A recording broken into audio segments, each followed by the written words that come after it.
Hello, une nouvelle petite vidéo. Alors, je ne sais pas dans quelle playlist elle sera. Je voudrais parler de quelque chose d'assez simple, mais quand même très important. Je voudrais vous parler un petit peu de l'organisation de votre projet, notamment en termes de fichiers, pour qu'on puisse travailler au mieux et pour que vous puissiez à la fois gagner en productivité et en confort. Je vous propose d'adopter, entre guillemets, une certaine structure dans vos projets et que vous essayez de la dupliquer de projet en projet. Alors, ce que je veux dire, il n'y a rien de très, j'allais dire folichon, il n'y a rien de très compliqué, mais ça peut nous amener un certain confort et l'idée principale, c'est d'avoir toujours la même structure et de bien dissocier tantôt la partie data, tantôt les notebooks, dans votre dossier. Alors, je m'explique. On va créer on va créer un folder, alors on dit un dossier, que je vais appeler par exemple P3. Ok. Je rentre dans mon P3. Ce que je vous propose, c'est d'avoir dans ce, dans ce P3, d'un côté vos notebooks, donc je vais activer un serveur Jupyter et je vais créer, on va dire, euh, je vais créer deux notebooks. Tiens, je vais créer un notebook que je vais appeler First Tour. Hein. Je vais mettre Hello. Hop là, je vais l'appeler rename. Je vais l'appeler, tiens, je vais mettre 00. Alors, underscore pour éviter les problèmes de lecture. Plutôt que de mettre un espace, je vais mettre un underscore. Je vais l'appeler first tour. First tour. OK. Rename. Et puis, je vais créer un deuxième notebook, on va dire, sur lequel on va faire la partie analyse. Là, hello. Et je vais l'appeler 01 data analysis. OK. Et je vais sauver les deux. Donc, si maintenant je viens ici, je remonte à ma data, j'ai mon P3 et mes deux fichiers. Alors en fait, je ne voudrais pas du tout qu'il soit ici. Je me suis un petit peu trompé. Je voudrais qu'il soit ici. Voilà. Donc je rentre dans mon P3 et j'ai data analyse et first tour. Bon, je peux déjà les trier par name, c'est déjà. Donc là, vous allez avoir vos notebooks, éventuellement votre PowerPoint, ou voilà. Et ce que j'aimerais que vous fassiez, c'est que vous ayez à chaque fois un fichier que vous allez appeler data, un dossier, pardon, que vous allez appeler data, et que dans ce dossier data, vous ayez deux sous-dossiers. Le premier va s'appeler source, et le deuxième va s'appeler cleaned. Alors cleaned pour nettoyer ou transformed si vous voulez, il n'y a pas de. Voilà. Alors pourquoi? Parce que quand vous allez dans source, vous allez mettre ici les fichiers que vous aurez téléchargés, les fichiers originaux. Alors je sais pas, on va se créer un petit, on va se créer un petit, on va se créer un faux fichier Excel. Alors ça va être un tout petit peu technique. Je vais mettre data.csv, hop là, et je vais mettre IT, virgule, name, virgule, âge. Je vais mettre Alex.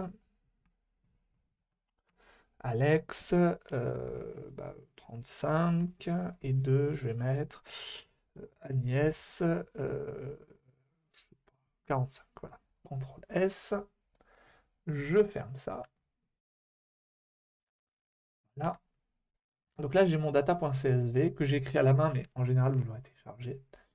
Et c'est le fichier, on va considérer que c'est le fichier que j'ai téléchargé. Et ce fichier-là, je vais le charger, je vais travailler dessus, mais je vais pas le modifier. J'aimerais à chaque fois retrouver mon fichier téléchargé, mon fichier source qui est non modifié.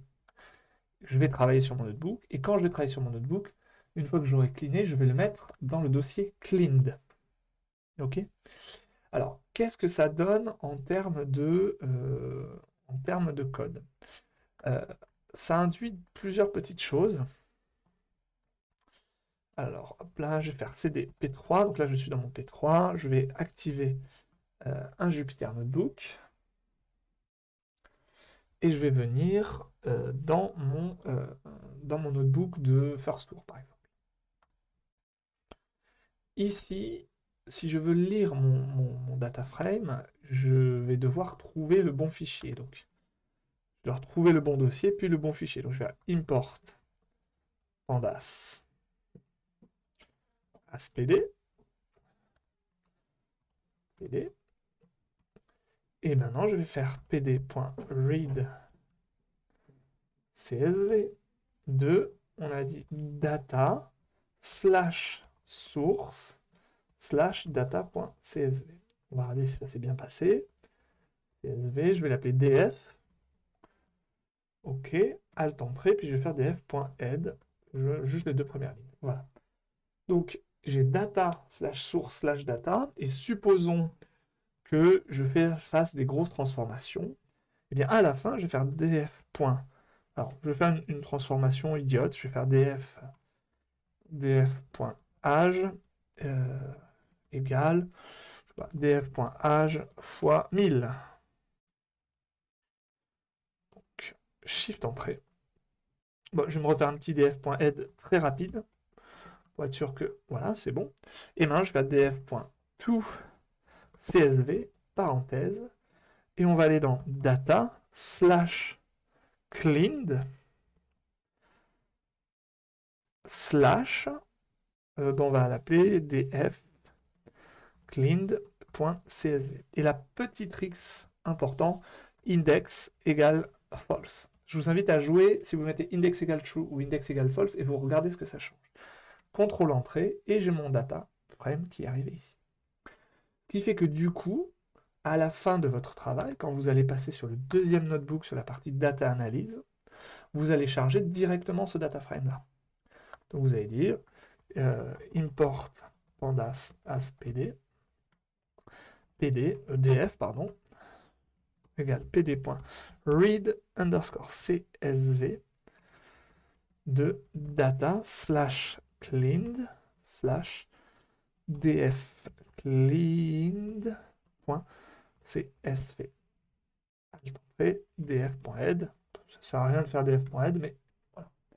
Alors, pourquoi? Ça permet de bien dissocier déjà la partie data de la partie notebook. Dans la partie data, on a les fichiers sources auxquels on ne va pas apporter de modifications.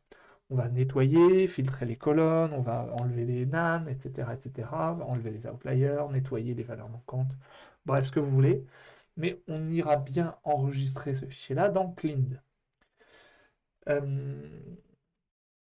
D'ailleurs, ce que ça peut permettre de faire aussi, c'est si vous avez par exemple des images, vous voulez exporter des images je sais pas, de vos visualisations pour les mettre dans le PowerPoint, vous pouvez créer un dossier images. Ou si vous avez un notebook dans lequel vous allez tester des petites choses, vous pouvez vous faire un fichier que vous allez appeler sandbox par exemple, dans lequel vous allez mettre un notebook dans lequel vous bidouillez, vous testez votre code, vous regardez si ça marche ou si ça marche. Et à la racine, pas ici, forcément, ça c'est une erreur, hop là, ici, à la racine de P3. Donc à la racine de P3, j'ai data, avec là, cleaned et source, j'ai mes images, là j'en ai pas mis, puis éventuellement j'ai des notebooks un peu pour, entre guillemets, bricoler. Et le fait d'avoir cette architecture-là, et que vous la conserviez de projet en projet, ça fait que on n'aura jamais de problème de savoir où sont les datas, quels sont les problèmes de chargement du data frame, qu'est-ce qui va pas. Ça sera toujours la même chose. Et ça, c'est une bonne méthodologie d'avoir une certaine rigueur dans l'organisation, j'ai envie de dire, informatique de vos projets. Ça nous fera gagner beaucoup de temps en mentorat et ça vous fera gagner beaucoup de temps aussi au fil des projets. Dernier point, je voudrais vous montrer un module qui est assez important, qui est le module OS. Alors, OS comme Operating System, ce sont des commandes en Python qui vous permettent de regarder la liste des fichiers, de regarder le chemin des fichiers, de éventuellement supprimer des fichiers, etc., etc., quel que soit votre système d'exploitation. Que vous soyez Mac, Linux, Windows, ça marchera de la même façon.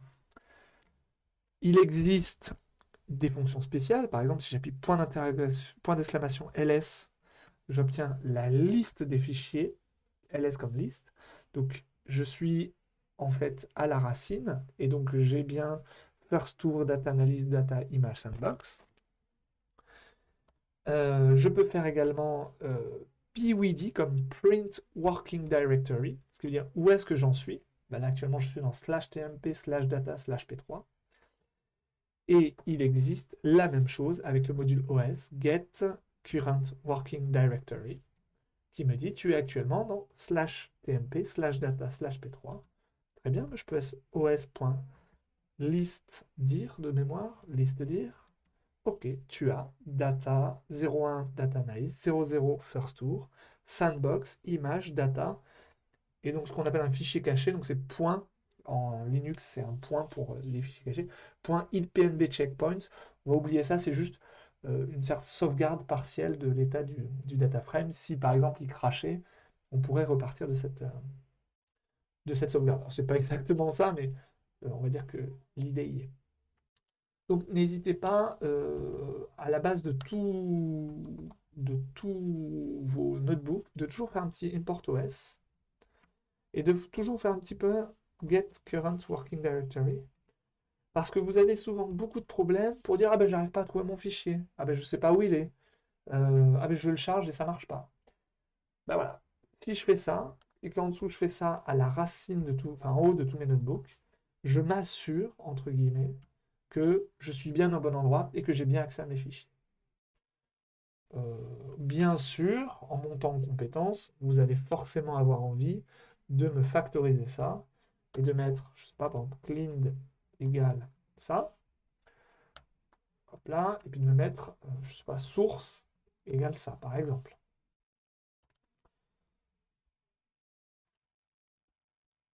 Source égale ça. Ou encore mieux, mais bon, là, ça commence à être un peu too much, data slash,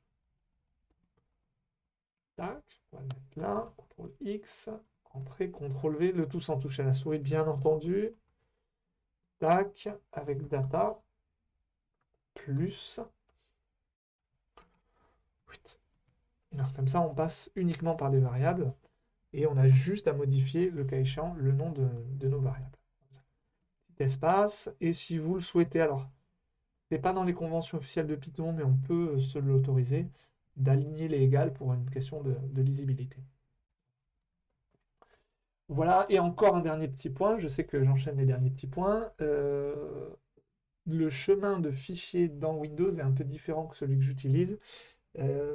Soyez sensible au fait que parfois il ne faut pas mettre une barre comme ça, il faut mettre une barre comme ça ou deux barres comme ça pour séparer les différents fichiers. C'est quelque chose qui est propre à Windows, je crois de mémoire. Si vous voyez que data slash ça ne marche pas, essayez avec deux fois le slash inverse. Voilà, rien de plus à ajouter, si ce n'est que c'est un petit plus, mais qui peut nous faire gagner beaucoup et qui peut qui peut vous éviter d'avoir à galérer dans le fait de retrouver un fichier, le chemin des fichiers, etc., etc. Et je ne crois pas, depuis que j'ai commencé, avoir vu un seul étudiant qui n'a pas galéré avec cette problématique-là et qui n'a pas fini par adopter la méthodologie là, que je propose, qui est certes personnelle, mais qui est relativement logique et qui est relativement universelle. Voilà, fin de la vidéo, à très vite.